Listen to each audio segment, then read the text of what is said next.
కడప జిల్లా జమ్మలమడుగు నియోజకవర్గ పరిధిలోని దాల్మియా కర్మాగారపు రెండో ప్లాంట్ నిర్మాణానికి జరిగిన ప్రజాభిప్రాయ సేకరణ రసబసగా మారింది. ఈ కార్యక్రమంలో జిల్లా కలెక్టర్ చెరుకూరు శ్రీధర్, జమ్మలమడుగు శాసనసభ్యులు ఆదినారాయణ రెడ్డి, ఎమ్మెల్సీ రామసుబ్బారెడ్డి మరియు ఆర్డీఓ సాయి శ్రీ తదితరులు పాల్గొన్నారు. ఈ సందర్భంగా కలెక్టర్ చెరుకూరు శ్రీధర్ మాట్లాడుతూ అభివృద్ధి ఫలాలు అందరికీ అందాలని తెలిపారు. మన ప్రాంతంలో కర్మాగారాల నిర్మాణం జరిగితే అభివృద్ధి సాధ్యమవుతుందని తెలిపారు. దాల్మియా కర్మాగారం నిర్మాణం వల్ల నష్టపోయిన వారికి న్యాయం చేస్తామని అన్నారు. లోకయుక్త సిఫారసులు కూడా పరిగణలోకి తీసుకుంటామని తెలిపారు. అనంతరం జమ్మలమడుగు ఎమ్మెల్యే ఆదినారాయణ రెడ్డి మాట్లాడుతూ కర్మాగారం వల్ల ప్రజలు నష్టపోయిన విషయం వాస్తవమేనని, వారికి న్యాయం చేసి సమస్యలను అధిగమిస్తామని అన్నారు. కర్మాగారం నిర్మాణాన్ని అడ్డుకుంటే నష్టపోయేది మనమేనని, ఈ నిర్మాణాన్ని అడ్డుకోకుంటే వారు మరో చోట నిర్మాణాన్ని చేపడతారని, కాబట్టి మన సమస్యలు యాజమాన్యాల ముందు ఉంచి పరిష్కరించుకొని కర్మాగారపు నిర్మాణాన్ని కొనసాగించాలని ఈ సందర్భంగా ఎమ్మెల్యే ప్రజలకు సూచించారు. అనంతరం వైకాపా ఎమ్మెల్సీ రామసుబ్బారెడ్డి మాట్లాడుతూ దాల్మియా కర్మాగారం వల్ల 15 సంవత్సరాలుగా కర్మాగారపు చుట్టుపక్కల ప్రజలు కష్ట నష్టాలు పడుతున్నారని అన్నారు. తాము కర్మాగారపు నిర్మాణానికి వ్యతిరేకం కాదని, ఆ నిర్మాణం వల్ల జరిగే దుష్ట పరిమాణాలకు వ్యతిరేకమని అన్నారు. పబ్లిక్ హియరింగ్ గ్రామాలు నిర్వహించకుండా కర్మాగారంలో నిర్వహించడం సరికాదని తెలిపారు. ప్రజల యొక్క అభిప్రాయ సేకరణ నిర్భయంగా తీసుకున్నప్పుడే ఆ ప్రజలకు న్యాయం జరుగుతుందని ఆయన అన్నారు. ప్రజలందరికీ న్యాయం జరిగినప్పుడు మాత్రమే తాము దాల్మియా రెండవ దశ నిర్మాణానికి అంగీకరిస్తామని, లేని పక్షంలో పెద్ద ఎత్తున ఉద్యమం చేస్తామని ఈ సందర్భంగా ఎమ్మెల్సీ రామసుబ్బారెడ్డి యాజమాన్యాన్ని హెచ్చరించారు. ఈ కార్యక్రమంలో ఎటువంటి అవాంఛనీయ సంఘటనలు జరగకుండా జమ్మలమడుగు పోలీసులు పటిష్టమైన బందోబస్తును ఏర్పాటు చేశారు.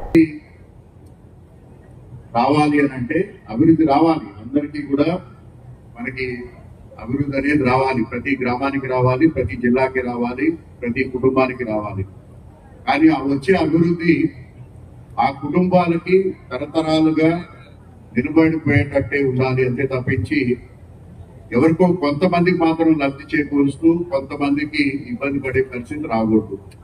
ఒకవేళ ఇక్కడైనా పరిస్థితుల్లో కొన్ని కుటుంబాలు ఇబ్బంది పడాల్సినటువంటి పరిస్థితి వస్తుంటే వారికి పెయిన్ కాంపన్సేషన్ అనేది వారికి పూర్తి స్థాయిలో చెల్లించాలి. ఇది ప్రాథమికంగా మేము తీసుకున్నటువంటి సిద్ధాంతం. దానికి సంబంధించి ప్రతి అంశంలోనూ కూడా డీటెయిల్డ్ గా మేము పరిశీలనకి చేయడం జరిగింది. దీంట్లో 4 ముఖ్యమైనటువంటి అంశాలు వచ్చినాయి. అలాగే మిగిలిన ప్రతి అంశాన్ని కూడా, ఎందుకంటే ప్రతి అంశం పైన కూడా ఈరోజు మనం డీటెయిల్డ్ గా మీకు ఎక్స్ప్లెయిన్ చేయలేకపోవచ్చు, కానీ ప్రతి అంశం పైన కూడా ఈరోజు ఒక నిర్ణయాత్మకమైనటువంటి ఇవి తీసుకుని అలాగే ఖచ్చితమైనటువంటి అకౌంటబిలిటీ తోటి ముందుకు వెళ్లే విధంగా ఈరోజు చర్యలు తీసుకుంటున్నాం. మొట్టమొదటిది దుగ్గరపల్లికి సంబంధించినటువంటి సమస్య. దుగ్గరపల్లి విలేజ్ సంబంధించి ఈ గ్రామస్తులు అలాగే ఎమ్మెల్సీ గారు, ఎమ్మెల్యే గారు అందరూ కూడా తీసుకొచ్చినటువంటి అంశాలని మనం పరిగణలోకి తీసుకోవడం జరిగింది. అలాగే ఈ దాల్మియా యాజమాన్యానికి సంబంధించినటువంటి వాళ్ళ అత్యున్నతమైనటువంటి స్థాయిలో వారిని కూడా దఫదఫాలుగా ఇక్కడికి డిస్కషన్స్ కి పిలవడం జరిగింది. అలాగే గౌరవ మన లోకాయుక్త గారు ఏవైతే సూచనలు చేస్తున్నారో ఆ సూచనలు కూడా పరిగణలోకి తీసుకుని ఈరోజు ఏం చేయాలనేది ఒక నిర్ణయంగా తీసుకురావడం జరిగింది. అలాగే ఇందాక మీరు చెప్పారు 2006లో కానీ తర్వాత కానీ చాలా మంది వస్తున్నారు, చెబుతున్నారు, కానీ ఇవేవి కూడా ఒక సమస్యకి పరిష్కారంగా వెళ్ళట్లేదు. అవి మాటల రూపేణా మాత్రమే మిగిలిపోతున్నాయి, వాటికి పరిష్కారం రావడం. ఆ రోడ్డు కూడా ప్రాబ్లం ఉంది. ఆ రోడ్డు వెంట నిన్న కొన్ని విషయాలు అందరూ చెప్పినప్పుడు ఇప్పుడు కొన్ని చెప్పలే.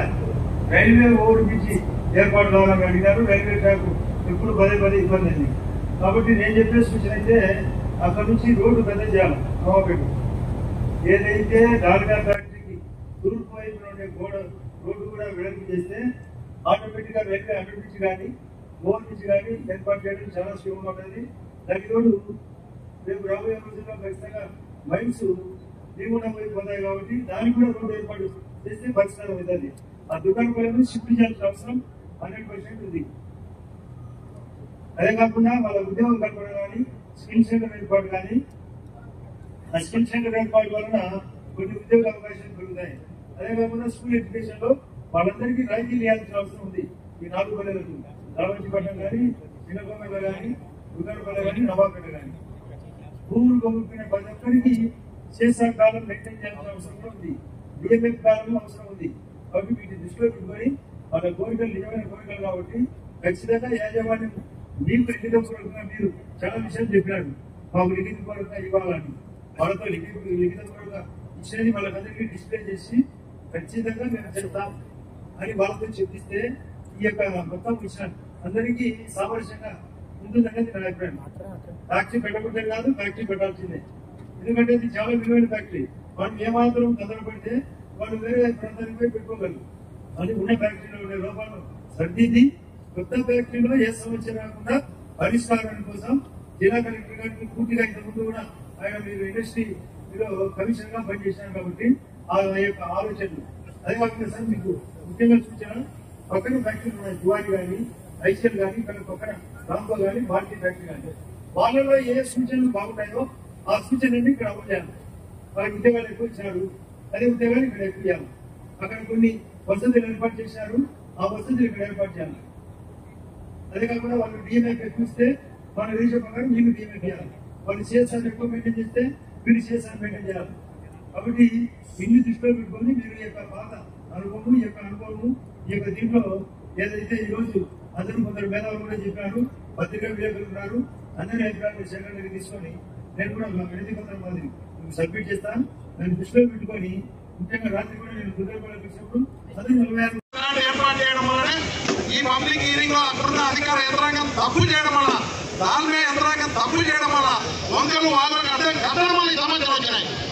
మునిగి ఆత్మహత్యలు చేసుకుంటే కూడా వాళ్ళు మాట్లాడే అవకాశం లేకుండా దయచేసి అందరికీ చెప్తున్నా, ప్రజలు స్వేచ్ఛగా రాత్రి అయినా తెల్లవారంతో వరకైనా ప్రతి ఒక్కరి పేదవాళ్ళు, బీదవాళ్ళు చాలా మంది ఎస్సీ కులస్తులు ఎంత నరకం అనుభవిస్తున్నారో 15 ఏళ్ళు మీరు చేసిన తప్పు గతంలో 2006లో పబ్లిక్ హీరింగ్ కండక్ట్ చేసినటువంటి కలెక్టర్ గారు కానీ, అధికారులు కానీ, పోలీసుల వాళ్ళు కానీ దానిపై యాజమాన్యం చేసిన తప్పుకు ప్రజల అభిప్రాయానికి వ్యతిరేకంగా మీరు నిర్ణయం తీసుకోవడం వల్ల కొన్ని వందల ఎకరాలు ముప్పు గురవుతున్నాయి. దుకాణపల్లి గ్రామం ముప్పు గురవుతా ఉంది. అదేవిధంగా నవాపేటలో సగమూరు ముప్పు గురవుతా ఉంది. అదేవిధంగా పొల్యూషన్ వల్ల 250 మీటర్లు ఉన్నటువంటి ఈ గ్రామం పూర్తిగా వాళ్ళు నరకం అనుభవిస్తున్నారు. పొల్యూషన్ వల్ల పంట పొలాలు దిగుబడి పూర్తిగా తగ్గిపోయి, నాణ్యత కోల్పోయి, అమ్ముకునే కొనేవాడు లేక నిర్మూలన ఎకరాలు 2 లక్షలు ఖర్చు అయితే నిన్న చీపాటి మోసే అన్న రైతు ఆత్మహత్య చేసుకుంటే కూడా మీకు కనికరం లేకపోతే ఎట్లా? చేసిన తప్పు సరిదిద్దుకుంటారా? ఇంకా సరిపోయేదానికి ప్రజల మీద వీళ్ళందరూ చెప్పారు మా సమాజం మీద ఫ్యాక్టరీ కలవాలి. చేసిన తప్పును ఒప్పుకొని సరిదిద్దుకోవడం వాళ్ళు తప్ప ఈ వాళ్ళు ఏం పెట్టారండి? ఇక్కడ రైతులందరూ కూడా వినాలి. ఇక్కడ ఫ్యాక్టరీ పెట్టడానికి వందలు వాదల వల్ల నీటి ప్రవాహానికి ఇబ్బంది జరిగిందా?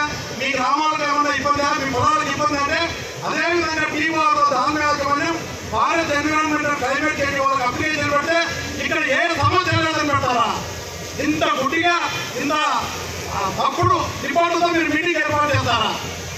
అంటే ఏమాత్రం భయం లేకుండా ఈ మీటింగ్ కూడా తానే కాకుండా వాళ్ళ కన్సర్న్లో ఉండేటువంటి వాళ్ళ ఫ్యాక్టరీలో మీటింగ్ ఏర్పాటు చేస్తారా?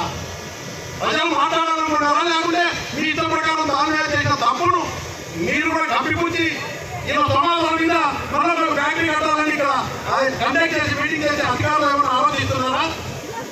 దయచేసి మీకు నమస్కారం నేను చెప్తా ఉన్నా, ఇక్కడ చాలా బాధలు ఉన్నాయి.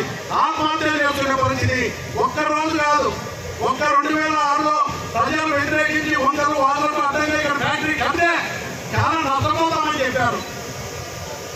కానీ నిలబడి ఇక్కడ ఫ్యాక్టరీ కట్టారు. దానికి బాధ్యులు ఎవరు?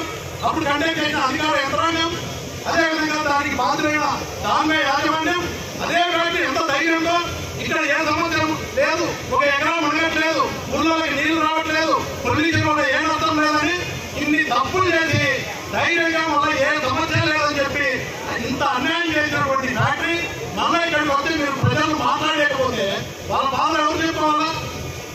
దయచేసి పోలీసులు కూడా చెప్తున్నా, రైతులు ఆడుకోవాలండి, బలవంతం చేయాలండి, ప్రజల పక్షాన వాస్తవాన్ని చెప్పేదానికి అవకాశం ఏమండి? దాని మీద పెట్టే తప్పుడు రిపోర్టులకు మీరందరూ కూడా సహకరిస్తారా? ప్రజల పక్షాన్ని నిలబడతారా? స్టేజ్ మీద వాళ్ళు కూడా కూర్చున్నా దాల్మే యాజమాన్యం ఇచ్చినటువంటి తప్పుడు రిపోర్టులు మీరు కూడా సమర్థించి ప్రజలకు ఇబ్బంది పెట్టి ప్రజల సమాజం మీద ఫ్యాక్టరీ నిర్మాణం చేయాలనుకున్నారా? ఫ్యాక్టరీకి ఎవరు వ్యతిరేకం కాదు. ఏ ఫ్యాక్టరీ వచ్చినా కూడా ప్రతి ఒక్కరు కూడా సహకరిస్తారు. ఈ రోజు ఈ ప్రపంచంలో ఇంత సహనంగా, ఇంత ఓర్పుగా, ఇంత నష్టంగా జరిగినా కూడా ఓర్చుకున్నటువంటి వ్యక్తులు ఎక్కడ లేని రాష్ట్రంలో కానీ దేశంలో అమాయకమైన రైతులు, అమాయక ప్రజలు ఇంత నష్టం జరిగి 15 ఏళ్ల నుంచి నష్టం అనుభవిస్తున్నా కూడా ఆత్మహత్యలు చేస్తున్న అప్పులైనా కూడా ఇంత ఓర్పుగా మీరు చెప్పిన వాటిని కూర్చున్నారు. అంటే మిమ్మల్ని నమ్మి మీరు చెప్పే మాటలు నిన్నలేరు, అన్ని చెప్పారు. మీరు ఏమైనా చెప్పండి అని మిమ్మల్ని నమ్మి కూర్చొని మీ మీద నమ్మకం పెట్టినారు. ఇక్కడ కలెక్టర్ మొదలు ఆర్టీఓ గారు కూర్చున్నారు. 9కి మొదలు పెట్టాలా? ఇప్పుడు ఎంత అయితే టైం ఎంతైంది? 12కి మొదలు పెట్టారు. 12 బావు. కలెక్టర్ ఇంకా రాలే. ఆర్టీఓ గారు కండక్ట్ చేస్తున్నారు. పోలీసుల వాళ్ళు ఉన్నారు. అర్జీలు ఇచ్చినవి తీసుకున్నారు. ఈరోజు టైం తక్కువ ఉందని నేను వాయిదాలు వేసి ప్రజల సమస్యలు ముఖ్యం, ఫ్యాక్టరీలకు ఎవరు వ్యతిరేకం కాదు. ఇలాంటి ఫ్యాక్టరీ వల్ల వాళ్ళ జీవితాలు